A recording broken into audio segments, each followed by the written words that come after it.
Speaking of North London, it was a big midweek for enigmatic Arsenal players of the past. I was so happy when I knew we had Duncan on this podcast because I feel like this is really going to play to your strengths, Duncan. Now, Emmanuel Adebayor retired from football on Tuesday. Mesut Ozil did the same on Wednesday. Now, Duncan, you often can't move on Twitter for Ozil stats when it comes to assists and chance for creation. Scratch my itch. Give me some. Tell me some wonderful Mesut Ozil stats.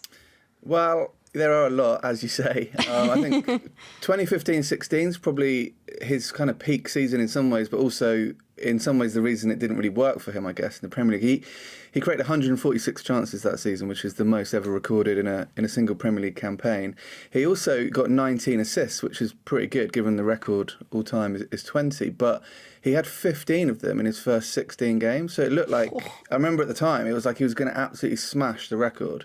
And then it really slowed down in the second half of the season. And if you remember, that's obviously the campaign that Leicester won the league. And Arsenal, it's a massive missed opportunity because they really should have won the league that year. They obviously beat Leicester twice, home and away. And obviously had that famous selfie in the dressing room after the home win in February. And then from then on, it didn't really work out. And I think part of the reason was that Ozil wasn't able to keep up his form of the first half of the season. But yeah, I mean...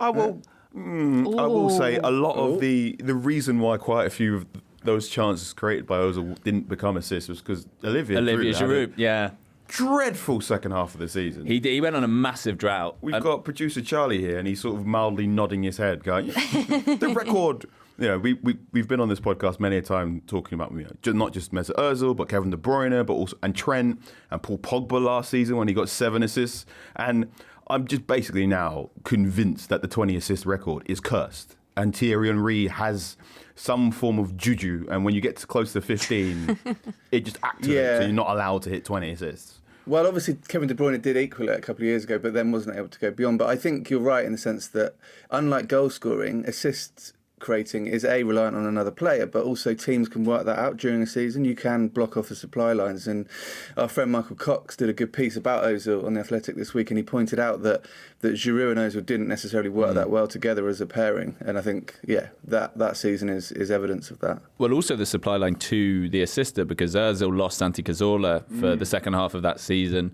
and had he not, then he might have laid on even more chances, and even Giroud, with the greater volume of chances, his drought might have stopped.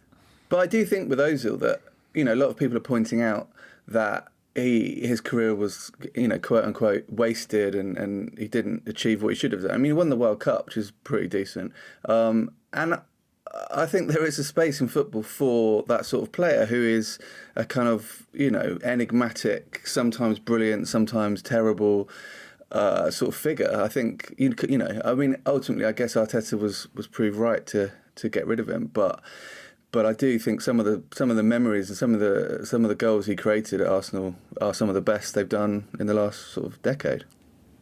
This is probably also a good time to point out, you mentioned it there, Duncan, the fact that Arteta potentially did the right thing. Do we all remember when Ozil tweeted, "Trust the process," with the sad face heartbreak emoji when Arsenal were bottom of the league 18 months ago? Seemingly a dig at his former manager. And I get the feeling that potentially in a couple of months, if all goes to plan for the Gunners, this one could be doing the rounds on social media again. Yeah, it was. I mean, not long before, he'd been live blogging Arsenal games, hadn't he? In a sort of... I forgot about that. Yeah, a weird development that no one quite saw coming. As it got weirder and weirder as his Arsenal career came to an end. That was once he'd been exiled by Arteta. Yeah, God, it was bonkers the way that all ended, wasn't it? How do we reflect on him overall, though? Because it was a roller coaster. When I think of Ozil in the Premier League, Carl, I think of some amazing highs, but then some really low lows. He's a remarkable football player on his day. I was there for his performance against Leicester City, the 3-1, where Arsenal scored one of the best team goals of the last 5-6 years. And he was integral to that turnaround. But also I think Mesut Ozil is a very complex character in a time of football where we like heroes and villains and very easy narratives. And Mesut has been the victim and the perpetrator of things that are just a bit too confusing for your average football fan. He reads things that aren't just to do with football, and that can confuse people who only want to talk about football. He's also as you bring up with a tweet, he's also a bit passive aggressive. You know, he likes to dig. I love that though. We love that as neutrals, don't we? As neutrals, I think it's fantastic. I think if you're a fan of a football club and you've got someone on a very high wage who isn't 8 out of 10 every single day and is a little bit passive aggressive, you're like, oh, come on, just be more like what my dad wants a football player to be, so to speak. So yeah, he had a similar sort of career to Paul Pogba in that he wasn't the leader in the way that English football often wants leaders to be, but he was a sort of artistic maverick in the way that we love talking about once they leave. And now it's the international break, and Twitter during the international break is full of interminable repeated discourse. So now we're just getting loads and loads and loads and loads and loads of clips of Ozil scoring loads of goals and loads of what happened to the number 10. But I think to that point, it's quite interesting. I think that Ozil is almost like the first Twitter footballer. He emerged around 2010, which was obviously the first social media World Cup. And he kind of got social media better than any footballer, I think, in the 2010s. And as Charlie pointed out, he kind of used that for nefarious ends towards the end of his Arsenal career. And I think he was able to drive and build this sort of community of fans just for him. I mean, sort of Ozil Twitter was a fairly passionate place, should we say? Yeah, I mean, he was one of the first Twitter footballers as well, because he was so polarising. And I think it was frustrating with him because you kind of had to pick a camp rather than just sort of accept the fact that he could be infuriating, but he could also be amazing. And I think as well, with these footballers, it's so often framed by what happens afterwards. And so I think if Arsenal were still finishing 8th and playing dismal football as they were for Arteta's first half season, then we might, then I think we might be in a world where you've got Arsenal fans longing for the kind of aesthetics of Ozil. As it is, I don't think Arsenal fans are exactly longing for him because he did become symbolic a little bit of that late Wenger era period of promise, but not quite delivering on that potential. And, the idea that they were a bit of a soft touch, I think Ozil, for a lot of people, embodied that, whether that was fair or not. Do you know what? I think producer Charlie and I have gone wrong a bit here. We don't need to do the rest of the script. I think we could probably fill the whole podcast just debating the highs and lows and the bonkers nature of Ozil's career. We do have to have a word on Emmanuel Adebayor as well. He scored 30 goals for Arsenal in the 2007-2008 season. But, Duncan, we don't really remember him for that. When you think of Adebayor, the first thing you think of is that celebration for City against Arsenal, which is, I would say, one of the top 5 Premier League moments without a shadow of a doubt. Definitely.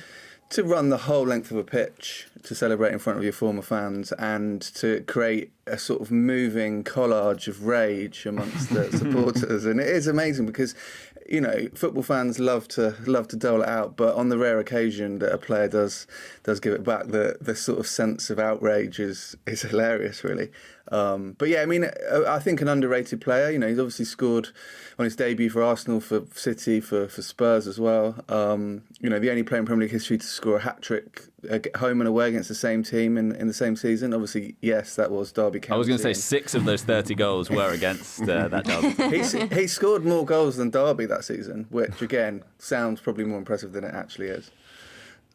He also got 4 assists in one Premier League game. And last summer we did a series on kind of best Premier League performances ever, and I wrote the one on him. And it was interesting talking to like Harry Redknapp and Clive Allen, who are his manager and coach, and they said they've never seen a player who the divergence between their best and worst was so stark. I mean, and they'd say what was interesting as well, you just had no idea. It wasn't a player who might train well in the week and you'd say, okay, yeah, he's in the mood. You'd have no idea until kickoff, more or less. And then he could either be 9, 10 out of 10 as he was that day we got the 4 assists, or he could be utterly awful. And I think that inconsistency is probably what stopped him from pushing on and becoming a really effective striker, as it looked like he might in those early years at Arsenal. Something I always think about with Adebayor is his loan move to Real Madrid. Yeah. So loan move to Real Madrid, he shaves off his dreads, and he says, I've shaved them off because I want to be more professional and be a Real Madrid player. He wore the number 6 up front. And his goal-scoring record in that half season was really impressive. He got, he had a pretty good really good playing partnership with Cristiano Ronaldo, and he slotted in pretty seamlessly, only to return to his parent club. And it was if we got more of that Adebayor, or if the contract negotiation with Arsenal had been less Adebayor-esque, I think we might have remembered him more fondly. I've always been a fan of his social media, and he built a very, very nice house for himself in his native homeland of Togo, and he's sort of a village elder and is always looking after people in and around the complex. And something I always find very funny is how everyone, all of his friends and all the family members, anyone who comes around, is dressed head to toe in Spurs training gear, right? And he's very clearly just took way more training gear than he was supposed to have taken. And he has like 5-a-side games, and half the teams in Spurs training gear, half the teams in Palace ones. I'm like, go on, uncle, that's how you do it. The Totally Football Show podcast is available 3 times a week, bringing you all the football news you could reasonably be expected to care about. We've got views, we've got stats, we've got analysis, we've got some of the best football writers around, and the whole thing is absolutely free. So have a listen on Spotify or Apple Podcasts or all the usual places by clicking on the link below.